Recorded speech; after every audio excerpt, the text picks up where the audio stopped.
Every place in this country are rightly disturbed by the large numbers of illegal aliens entering our country. The jobs they hold might otherwise be held by citizens or legal immigrants.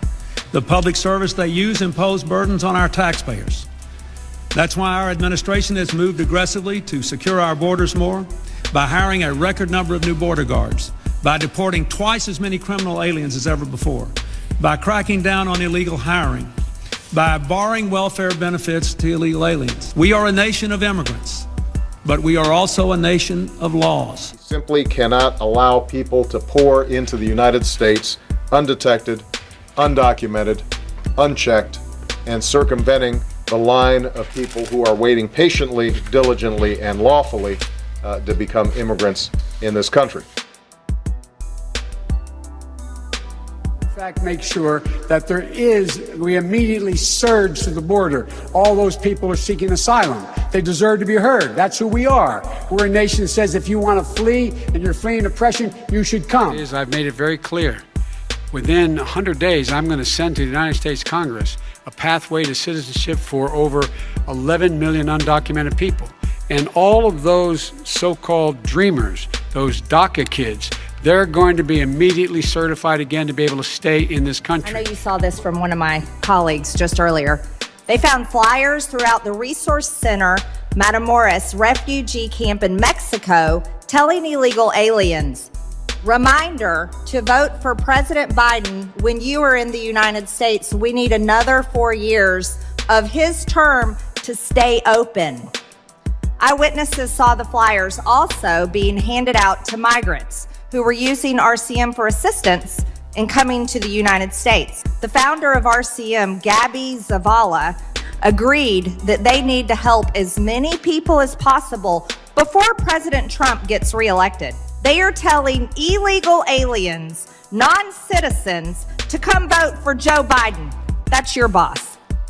This is corruption at the deepest level. It was a massive, large-scale program to import as many illegals as possible, ultimately to change the entire voting map of the United States and disenfranchise the American people and make it a permanent, deep blue, one-party state from which there would be no escape. We found 1.3 million of them already on Medicaid, voter registration records.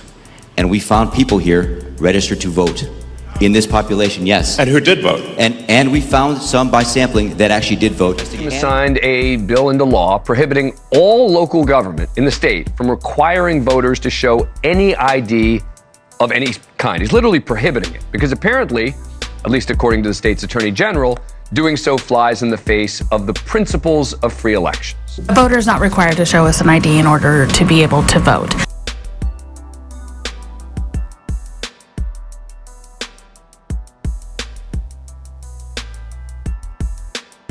Well, are we talking about people that are citizens of our country or not? At this point. Well, let me ask you, did they get hearings when Biden allowed 21 million, because I think the number is 20 million people to flow into our country? You had 21 million people that came into our country through a stupid open border, and they were prisoners, and they were people that you don't want, in many cases, in our country, right? They came from all over the world, including terrorists, by the way. Now, but did we give them a hearing when they came in? These people came in, they're not citizens, they came in illegally, they came into our country illegally, we have to get them out. We have thousands of murderers that came in. They're gonna murder people. They already have murdered people in our country. Right, so we have to get them out, and we have to get them out fast. We are careful. We're doing something that has to be done. Joe Biden, and it's not him because I don't even think he knew what the hell was happening, but the people around him are vicious people. And what they've done to the country is unbelievable. They've allowed 21 million people to pour into our country. Many of these people are criminals. They've allowed you mentioned Venezuela, the jails of Venezuela to be emptied into the United States. Do you know Venezuela crime is way down? Way down. You know why? Because their criminals are now living happily in the United States of America, and we're getting them out. And I was elected to get them out, and we're getting them out. Under the law. And we're getting them out fast, and we're getting them out legally.